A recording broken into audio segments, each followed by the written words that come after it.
आपने बहुत सारे ओल्ड एज होम देखे होंगे जहाँ पर किस तरह मरीज़ों को ट्रीट किया जाता है। 10 साल का था जो मेरे वालिद का इंतकाल हो गया, तो मेरे को उनकी खिदमत का मौका नहीं मिला। मेरी ये ख्वाहिश थी जब खुदावंद ने मौका दिया तो एक छोटा सा ओल्ड एज होम बनाऊंगा।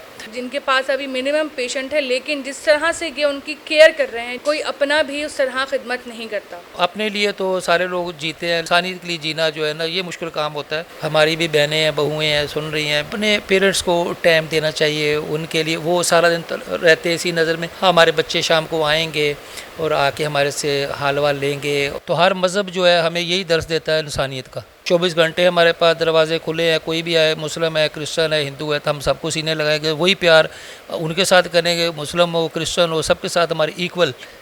बिस्मिल्लाहिर्रहमानिर्रहीम, अस्सलाम वालेकुम। दस्तक टीवी के साथ मैं हूँ हमसा नाज़रीन। इस वक्त मेरे साथ मौजूद हैं जेकब जावेद साहब, जिन्होंने अभी रिसेंटली कुछ माह पहले ही एक ओल्ड एज होम की ओपनिंग करी है।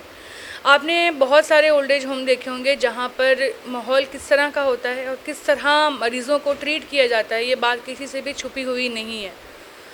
पाकिस्तान में जितने भी ओल्ड एज होम हैं, वहाँ पे कोई ना कोई ऐसी लैकिंग्स जो है वो की जाती हैं, जिसकी वजह से लोग जो है ना ज़्यादा जहनी डिप्रेशन का शिकार हो जाते हैं और उनकी जो कंडीशन होती है और ज़्यादा वर्स्ट हो जाती है।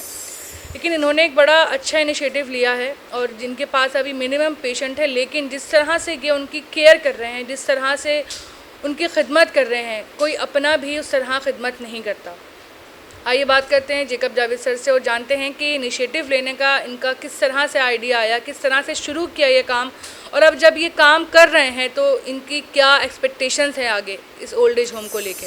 अस्सलाम वालेकुम। वालेकुम, क्या हाल है? मैं बिल्कुल ठीक हूँ। सर सबसे पहले ये बताइएगा कि ये ख़्याल कैसे आया, मतलब किस तरह से सोचा आपने कि मैं एक ओल्ड एज होम बनाऊँ और वहाँ पे ख़ुद आप भी खुद यहीं पे रिहाइश है आपकी, ऊपर नीचे आपने सारे बुज़ुर्गों को रखा हुआ है, ख़ुद आप उनकी खिदमतें कर रहे होते हैं, ख़ुद देखभाल कर रहे होते हैं, तो ये चीज़ किस तरह से आपके जहन में क्रिएट हुई? पहले तो सबको नाज़रीन को मेरी तरफ से अस्सलाम वालेकुम। मैं छोटा था, तकरीबन 10 साल का था जो मेरे वालिद का इंतकाल हो गया, तो मेरे को उनकी खिदमत का मौका नहीं मिला। तो फिर मैंने नर्सिंग की, फिर नर्सिंग शोबे से वाबस्ता रहा। फिर 25 साल से हम नर्सिंग की खिदमत सर अंजाम दे रहे हैं। डिफेंस फेज़ 2 में मेरा ऑफिस है। तो हम लोगों के घरों में एक्चुअली वहाँ पे नर्सेज वगैरह, डॉक्टर, फिजियोथेरापिस्ट, आया अटेंडेंट प्रोवाइड करते थे। तो वहाँ पे मुख्तलिफ़ कंप्लेंट्स आती थी हमें, जी आपकी नर्स सही काम नहीं कर रही, आपका बंदा सही काम नहीं। तो 25 साल से हम सुन के थक गए थे। तो वहाँ पे क्योंकि मैं खुद तो जाके डेली उनके जाके सर पे खड़ा होके तो वहाँ पे काम नहीं करवा सकता, तो मेरी ये ख्वाहिश थी जब अल्लाह ताला ने मेरे को, खुदावंद ने मौका दिया, तो मैं ज़रूर ये काम करूँगा। तो एक छोटा सा ओल्ड एज होम बनाऊँगा। तो ये खुदावंद की तरफ से है, खुदावंद ने हमें ये मौका फ़राहम किया ताकि मैं अपनी ज़िंदगी के जो बाकी अयाम है ज़िंदगी के, वो लोगों की खिदमत में सर्व कर सकूँ। तो ये था हमारा इसको चलाने का, खोलने का मकसद था। तो ये एक बहुत बड़ा प्रोजेक्ट है और मैंने अकेले ही इसको स्टार्ट किया है। तो अपने लिए तो सारे लोग जीते हैं, लेकिन मज़ेदारी यही होती है, दुनिया के लिए, इंसानियत के लिए जीना जो है ना, ये मुश्किल काम होता है। तो मैं रात दिन इसी तबो दौड़ में रहता हूँ इनके लिए, जो भी अच्छे से अच्छे खाने का, रहायश का, जो भी इनकी छोटे छोटे मसले मसाइल होते हैं, तो हम ये चाहते हैं कि अपने पाँव पे खड़े होकर अपने घरों में जाएं।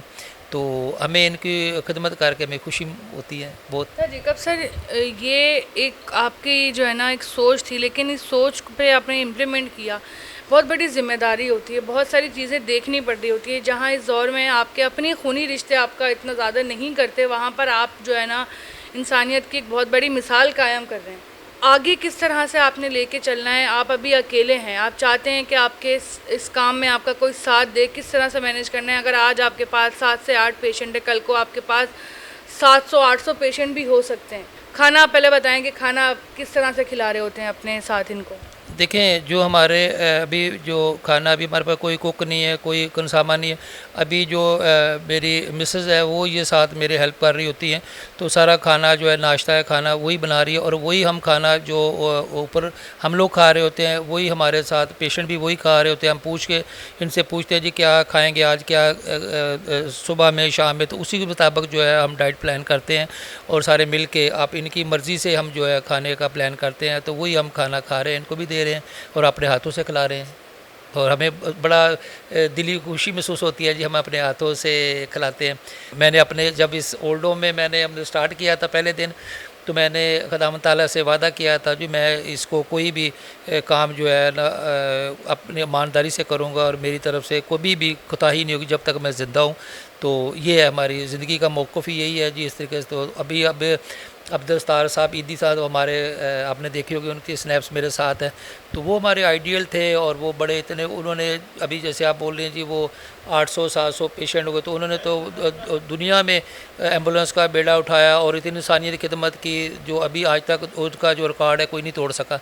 तो हम हमारे वो हीरो है, हमें भी अल्लाह ताला तौफीक देता कि हम भी उन्हीं के नक्शे कदम पे चल सके। पैसा कमाना भी हमारा मौक़िफ़ नहीं है, हमारा जो मोटो है वो इनकी अच्छी खिदमत, अच्छी टेक केयर करना है। और हमारे पास 20 से 25 लोग और ऊपर नीचे, और ऊपर वाले पोर्शन में हम फ़ीमेल रखेंगे और नीचे वाले पोर्शन में जो है ना मेल। तो हम इतने नहीं लेंगे, अभी नीचे वाले में भी 10-12 लोगों को रहायश रखने की जगह है, 5 बेडरूम है और ऊपर भी 4-5 बेडरूम है, तो हम ज़्यादा रश नहीं लगाएंगे, तो इन्हीं को इज़्ज़त से रख लेंगे उस तरीके से ताकि उनका भी अच्छा चलता रहे और ताकि हम भी अच्छे तरीके से उनको रह सकें और कर सकें।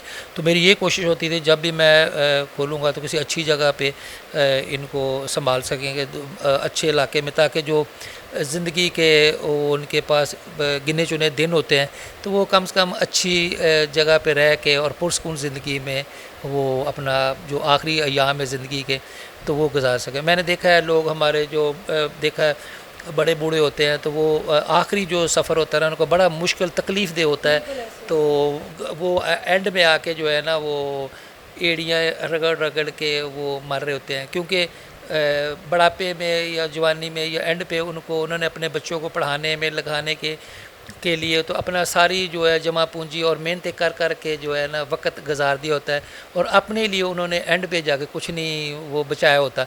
तो वो बड़े जो मेरे को जो है ना ये बड़े वो होता है, तो वो तकलीफ़ दे लम्हे होते हैं। तो मैं अपने लिए भी जगह तैयार कर रहा हूँ, कल को पता लगे हमारे बच्चे भी ना संभाले तो इसलिए पहले एक बेड मैंने मुकर्रर कर लिया जो मैं इधर ही आके सो जाऊँगा, ताकि आजकल जो नई जनरेशन है तो उनके लिए उनकी आजकल जो हमारी भी बहनें हैं, बहुएँ हैं, सुन रही हैं, बच्चियाँ सुन रहे हैं, बच्चे सुन रहे हैं, तो अपने पेरेंट्स को टाइम देना चाहिए उनके लिए। वो सारा दिन रहते इसी नज़र में, हाँ हमारे बच्चे शाम को आएंगे और आके हमारे से हालवा लेंगे और वो अगर हालवा लेते हैं तो उनकी आधी थकावट उतर जाती है, लेकिन अफसोस के साथ है जो वो उनके पास टाइम ही नहीं है। तो उनके पास टाइम नहीं, हमारे पास टाइम ही टाइम है। सही बात है। तो अभी बुढ़ापे में हम उनकी मैं समझ रहा हूँ वो उनका जो वो दवाएं लेने का वो टाइम है वो नहीं ले रहे, तो हम उनकी दवाएं जो है ना वो बटोर रहे हैं। क्या ख्याल है? सही बात है, बिल्कुल सही बात। तो ये दवाएं उनको लेनी चाहिए अपने माँ बाप की, तो हम जन्नत कमा रहे हैं। मैं समझ रहा हूँ हमारे अपनी जन्नत को संवार रहे हैं हम लोग, इनकी दवाएं ले रहे हैं और अपनी आखिरत जो है संवार रहे हैं। बिल्कुल हकीकत बात है। अच्छा जावेद साहब, आखिर में ये बता दीजिए कि अगर कोई आपसे रब्ता करना चाहे, इस कार्य खैर में आपका साथ देना चाहे, या फिर कोई जो एक अच्छा कोई जगह ढूंढ रहा हो, अपने किसी प्यारे को किसी अच्छे हाथों के हवाले करना चाह रहा हो, तो वो आपसे किस तरह रब्ता कर सकता है? आपकी ये जो ओल्ड एज होम है इसका एड्रेस बता दें या फिर कोई कॉन्टैक्ट नंबर बता दें जो इजीली आपसे रब्ता हो जाए। मेरा नंबर है 03012067 और हमारी जेकब जावेद वेबसाइट भी है, jacobjaved.org के नाम से आप भी मेंशन कर दीजिएगा, तो नंबर भी आप कर दीजिएगा, उसमें मेंशन कर दीजिएगा, तो कोई भी करना चाहेगा तो वो हमारा 24 आवर ही ये हम खिदमत के लिए बैठे होते हैं। अच्छा, एक चीज़ और है, शायद मुनासिब नहीं होगा पूछना, लेकिन मैं पूछना ज़रूर चाहूँगी ताकि देखने वाले भी ये बात जान सकें।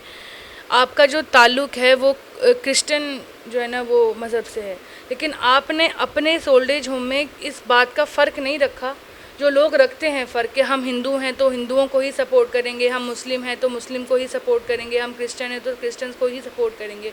आपने अपने इस ओल्ड एज होम के दरवाजे हर किसी के लिए खोले हुए हैं। देखें, सबसे बड़ी बात तो इंसानियत का कोई मज़हब नहीं होता। जहाँ बात इंसानियत की हो जाए तो उसमें सब मज़हब जो है वो उसके नीचे है, बेहद चीज़ है इंसानियत। तो हर मज़हब जो है हमें यही दर्स देता है इंसानियत का। अगर आप में इंसानियत नहीं है तो वो चाहे आप हिंदू हैं, मुस्लिम हैं, क्रिश्चियन है, तो मैं समझता हूँ वो फ़ायदा ही नहीं है। आप में इंसानियत मेन चीज़ है, इंसानियत। तो इंसानियत है तो आप सबको अपने साथ मिला के गले लगा सकते हो। तो हमारे लिए 24 घंटे हमारे पास दरवाजे खुले हैं, कोई भी आए, मुस्लिम है, क्रिश्चियन है, हिंदू है, तो हम सबको सीने लगाएंगे, वही प्यार उनके साथ करेंगे, मुस्लिम हो, क्रिश्चियन हो, सबके साथ हमारी इक्वल, उसमें कोई वो नहीं मज़हब, रंग और नस्ल से हम बालातर होके काम करते हैं।